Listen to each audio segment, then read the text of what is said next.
Et salut à tous, j'espère que vous allez bien. Bienvenue sur la chaîne de la Deltarne.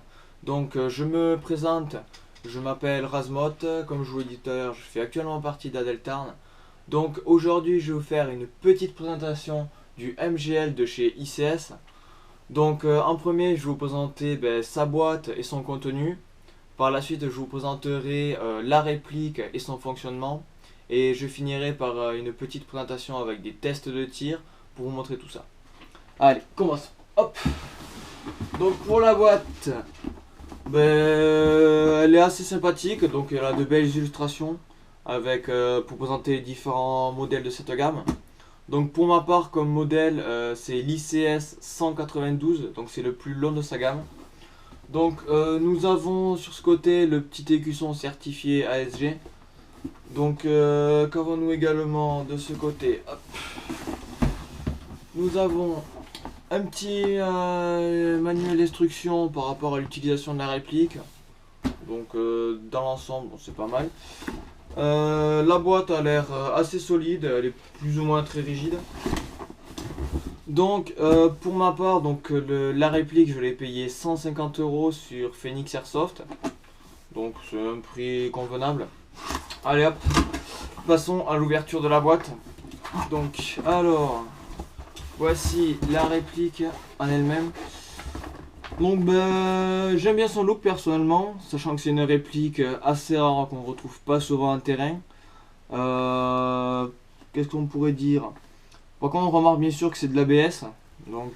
Toute la réplique doit être en ABS, sauf les rails, je vois. On va sortir tout ça de dedans. Ouais, là c'est bien protégé personnellement. Hop. Il y a plus ou moins plusieurs morceaux de polystyrène. Allez, hop, ça dégage. Donc la réplique, première impression, elle fait son poids quand même. Donc c'est pas trop mal. L'ABS a l'air assez résistant. Ça a pas l'air trop fragile. Hop, j'ai posé la réplique là. Je vais vous présenter ce qu'il y a dedans en premier. Voilà. Dedans, nous avons un manuel d'instruction.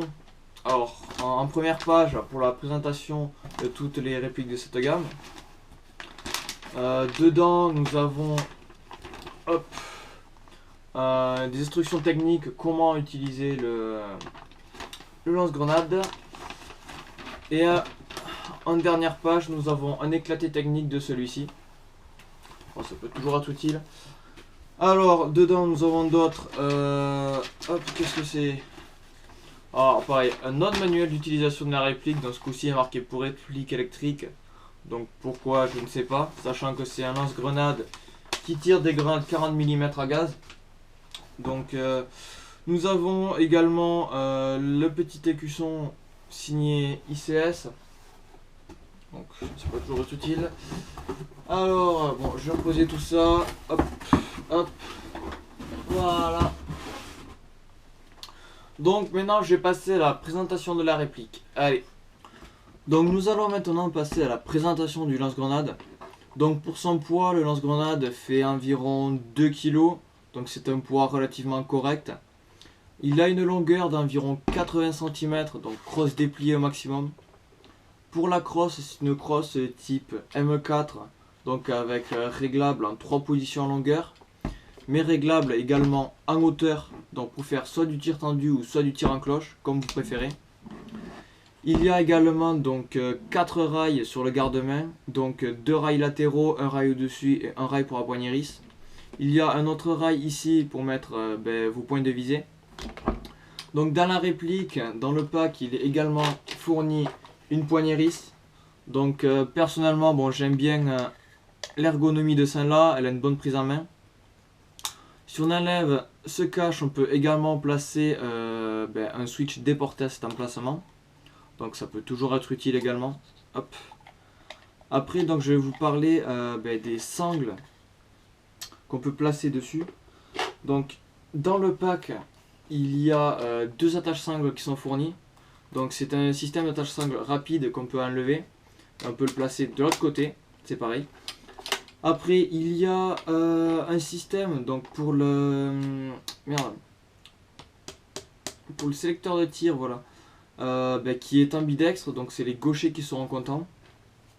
Après, vous devez sûrement vous demander comment ouvrir le barillet du lance-grenade. Donc c'est tout simple, on enlève la petite molette qui est en dessous, on le déclave, on tourne en tirant une languette qui est devant, et on fait pivoter le lance-grenade. Donc personnellement dans le lance-grenade, j'utilise des grenades 40 mm à gaz, donc c'est des Eagle Force. Après, il faut savoir que le lance-grenade, les grenades ne sont pas fournies avec, donc il va falloir les acheter à part. Donc personnellement, moi les grenades, je les ai payées environ une trentaine d'euros sur également Phoenix Airsoft. Donc je trouve que les grenades en elles-mêmes, elles sont plutôt pas mal pour l'utilisation du lance-grenade. Elles fonctionnent très bien, je n'ai jamais eu de fuite pour le moment. Donc après, alors on va repasser la grenade dedans. Pour le réarmement du barillet, donc c'est tout simple, c'est un réarmement manuel. Donc il suffit juste de faire tourner le barillet comme ceci. Donc c'est un ressort qui est à l'intérieur. Après il suffit juste de refermer le barillet, de remettre la goupille et le lance-grenade est prêt pour utilisation. Donc après voilà, on a juste à faire tourner en appuyant sur la gâchette le barillet, ça enclenche les grenades. On peut également faire tourner le barillet si on veut plus s'en servir à vide en appuyant sur ce bouton qui est ici. Donc voilà, ça fait tourner le barillet. Donc maintenant j'ai fait le tour de la réplique, je vais vous présenter le test de tir pour vous montrer ce que ça donne. Allez, je vous laisse. Donc maintenant on va passer au test de tir du MGL. Donc je vais vous montrer un peu tout ça. Allez, c'est parti. Hop.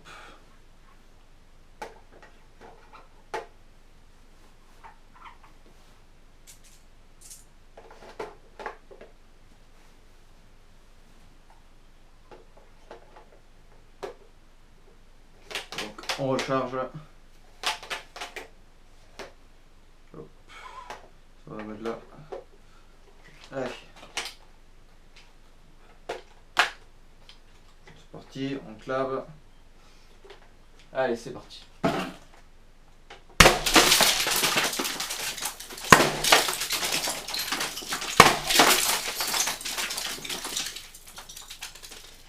Donc, comme vous pouvez le voir, ça crache beaucoup de billes. Honnêtement, vaut mieux être derrière qu'en face. Voilà. Donc j'espère que cette vidéo vous aura plu. Si vous avez aimé, n'hésitez pas à vous abonner ou à liker. Ça ferait très plaisir. Allez, je vous laisse. Merci.